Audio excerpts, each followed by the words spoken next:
What is up, guys? Little update on the GTR here. Some things have changed since my last video. Not a lot, but also kind of a lot. So let's get into it. So in my last video, I mentioned that I was going to do upgraded turbos and stuff like that, and I did, but it just was not making the power that I was kind of after, if you want to call it that. So we decided to pull the motor out and send it off to Lynch Mob Racing, and we're gonna get it fully built. So the motor is on its way off to Lynch Mob Racing right now. We're getting a 4.1 liter billet block, billet pretty much everything, just the absolute fuck you package that they offer. Motor's rated for around 2,000 ish. So that's what we're waiting on now. It should show up in the next probably 6 to 8 weeks, give or take. I'm not exactly sure. But one thing you guys did not get to see on the last video is this is my manifold that I had on there with the upgraded turbos. I painted this myself. It's just an OEM GTR manifold cover. I painted that myself. This is also just an OEM GTR manifold. I had it powder coated gloss black. I think it turned out pretty cool. But yeah, so it does not have an engine in it, which is a little weird to see. I'm not used to it yet, but yeah, so that's kind of the update on the GTR. Is there's no engine in it. I had the choice to basically use my own engine as the core, so I didn't have to pay some $10,000 something core charge. I decided to do that because the built engine is already costing me way too much. So that's why I decided to just send off the engine that was in the car and wait a couple months. I mean, it's not going to kill me. I do love this car. I love racing and I do miss driving it, but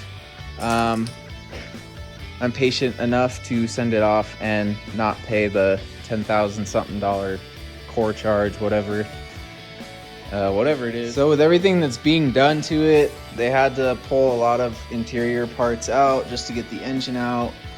This is my passenger side vent system, popped off. Bunch of random stuff, the glove box, all that fun stuff. My front lip is gone. Intercooler's still there. I have the Alpha Street intercooler on it right now for the time being, but I have the Boost Logic Race intercooler on its way. It's about twice the size and looks a lot better. There's just been some shipping delays going on with that, so there's that. So basically the end goal for this car is going to be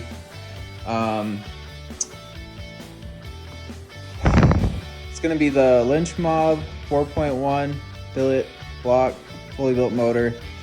I'm going to switch turbo kits and switch up either to a Boost Logic 1500X, an ETS Pro 1700, or I mean, I don't know, an Alpha 22X, something along those lines. Whatever it's gonna take to squeeze some serious power out of this thing. I also added a fully built Shep trans. So it does have a Shep 1K in it with extreme gears, brand new clutch baskets. It does have the drag pack, so it's got the rear wave track, the T1 differential brace, all the fun stuff. I do also have DSS Pro axles in the rear. I can't really show you them very well because it's starting to get dark out, but it does have very, very upgraded rear axles.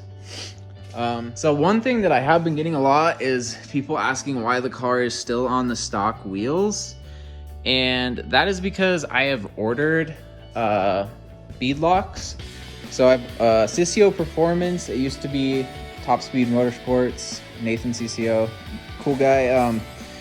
I ordered 17-inch rear bead locks and an 18-inch just kind of gloss black front wheel, and it'll be wrapped. Both of them will be wrapped in Mickey Thompson SS's. These are just stock 2015 Black Edition wheels with some shitty Firestones on them for the winter because it's been snowing on and off here so much. So I am waiting on those. Traction has definitely become a serious issue, and I expect it to become an even bigger issue with the power that we're planning to be pushing out of this thing in the next couple months. So I really think that the bead locks and stuff are going to help a lot. So when I do get the motor back, we're just going to put the same turbo kit back on that's already been on it.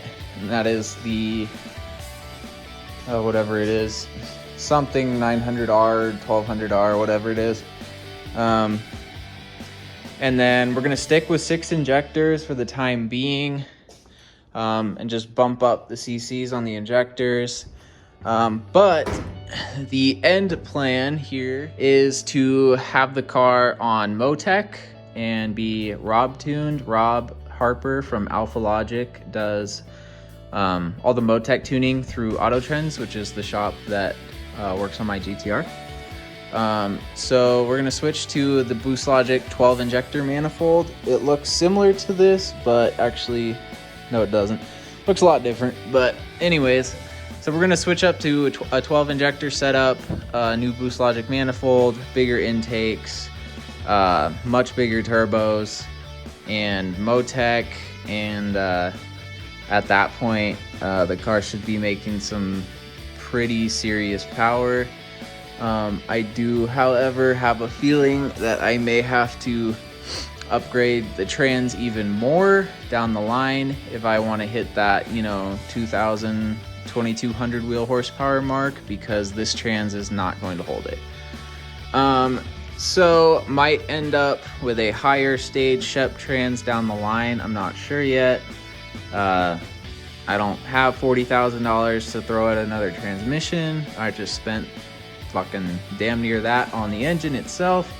So that's where we're at with that. But this car does have the Boost Logic Magnum 5-inch full straight pipe. I don't know if you can see it under there. There we go. And it is full Boost Logic. Can't really see, but it's in there. The turbo kit that I run currently has open dumps directly under the car, right around there on either side, so it is very, very loud. And yeah, so that's just kind of the update for the GTR for everybody that's been asking me. I've been getting text after text and snap after snap of, hey, why is there no engine in your GTR? That's why. I am waiting on my engine to be done at Lynch Mob Racing. We're gonna throw that back in and get to it.